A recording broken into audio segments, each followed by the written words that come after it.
she a beauty, Clark. Really, guys, that is a beautiful saw, no joke. Probably the nicest Husky saw that I own at the moment. And we all know I have some pretty nice saws. I have a brand new 500i, brand new 661. I got a 362C that's only a few years old. We've built a lot of saws here, some old ones, newer ones. I've got a lot of saws, some nicer than others, but man, this thing's about mint. But what we're going to do today, I've had it here, like I said, couple of months, I guess, now, and I've not even put fuel in it, not put oil in it, not had a bar and chain on it. I've not even started the saw. But that's what we're going to do. We're going to fire it up. We're going to put it in a piece of wood, see how she cuts. But the bar and chain setup I've got to go on, it's going to require a little bit of modification. I could easily just go get a 20 I've got laying over there. What we've got here readily available is 24-inch Samira and a loop of, that's probably Oregon. I think I bought like 3 loops of Oregon LGX chain. Really good cutting chain. Probably gonna need touched up or ground, who knows. It's not too bad. It's still got a pretty good beak on it, really, but as you can see, she's a Stihl Bar pattern. If that's a non-issue, we have an adapter, and what that requires is about right up here. We're gonna have to extend this out a little bit to run a 84 drive link chain, which is what we have there. Alright, I'll probably have to end up going over to the other shop and getting a short Husky scrunch. If you don't know where to find those, just go to Lowe's, somewhere that sells Husky saws. Husky dealer. You can pick those up, and they do fit in behind your full wrap handlebars. Full wraps are awesome for cutting trees, and like if you're just straight out cutting a log up, blocking it up, or bucking a log, I guess is the proper way to put it. But they can get aggravating just for general use. That's just my opinion on the matter. Alright, guys, y'all see that little bitty screw that holds that'd be your inner bar plate, dust shield, whatever you want to call it. You take that off, and these plates, you can pick these up online. I've had this one here a long time. It was originally on my John's Red, I think.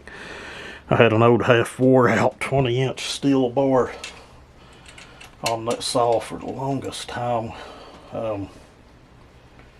Still have that saw, have another one, kind of back and forth on cylinders on the other one. And we are going to have some more cool content coming, or what I would say cool. I've made a Farmer Tech order. It seemed they was running a 50% off sale this month, and a lot of their parts are marked back down to where they're actually back to normal prices now, and some of us that do this stuff can afford to play around with some saws again now. Let's just mount this up and kind of give you guys an idea of why that bar has to be ground out. We better put the bar right side up. We have some genius telling us their bar's on upside down. But we don't know what we're doing, or don't know how to run our saw. I know it sounds like I'm really, really negative in some of these videos, but as a creator, a lot of you guys just probably don't understand. I'm sure people understand how intelligent some people out there really are. But see, let me make sure that's right. Just not enough slack. Get the chain on there. But back to that, guys, you just wouldn't believe it unless you have a channel with a handful of followers. You probably wouldn't understand that chain. It's probably sharp enough to make some cuts, but we'll probably touch it up. We want something kind of hungry. I want to see what kind of power this thing has. I done a 2188 390 conversion for Simple Men a few years back before I had the lathe, so we just kind of done a base gasket delete and some port timing changes on it, just the general things you would do without a lathe. And that saw was a monster. I mean, for what are they, 88 cc's, that thing ran strong, still running strong. I think he told me it's with one of his buddies in Logwoods somewhere. I'm sure there's video of that saw on the channel somewhere. You're welcome to look for it, but we're gonna have to take this bar off, and I'll probably take it over to the other shop. Could just set it in a drill press maybe and drill it out. Might be the easiest thing to do, clamp it down on the drill press and just maybe move about 2 holes out, clean it up, see where we're at. But if I'm grinding that out, I'd rather go over and use a pneumatic air grinder. The Fordham cables are not cheap to buy on something like that. It'd hang up and snap, I guarantee it. And there we're opened up, hopefully enough. That's 2 half-inch drill bit lengths and then cleaned up with a deburring tool.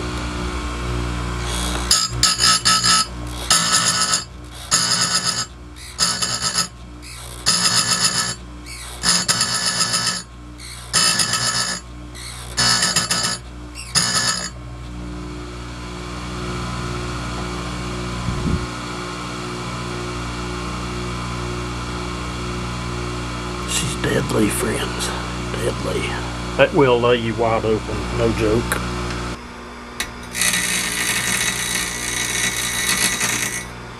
Got those end deck strikers. One other thing, the holes where the little stud or for the chain adjuster goes in, you need to go up about the next size on your drill bit set to that, wallow it out a little bit for that little stud to fit in. And right there is what I'm talking about.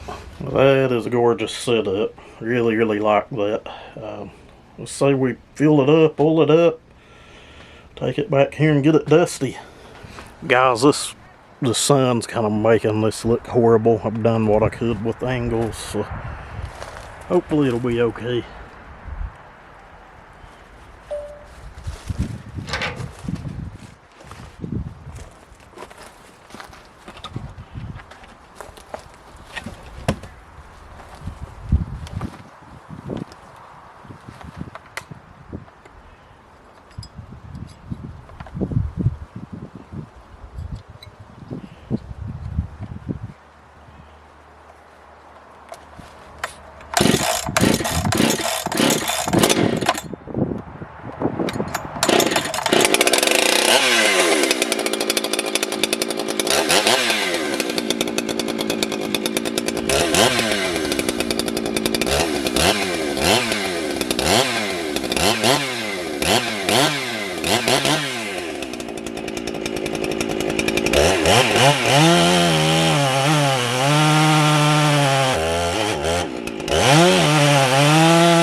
guys, I hope I got some good video footage for you. Kind of fighting with the sun back there. It's what we done what I could to try to get angles where you could see what was going on and where it wasn't pissing the camera off. But for a bone stock saw, that thing's an animal. I put a lot of time on the 661, but I'd put money on that saw eating the stock 500i for lunch. It's right there with it on chain speed, and it has a lot more grunt than a 500i. And once that thing's ported, it's going to be a monster, I think. But I'll probably put some time on it as is. I don't really think it's been ran a lot, but tune-up on it seems a little lean, but it's probably just factory settings on it, I would assume. Chain turned out really, really good. It ain't over grabby, cuts good and smooth.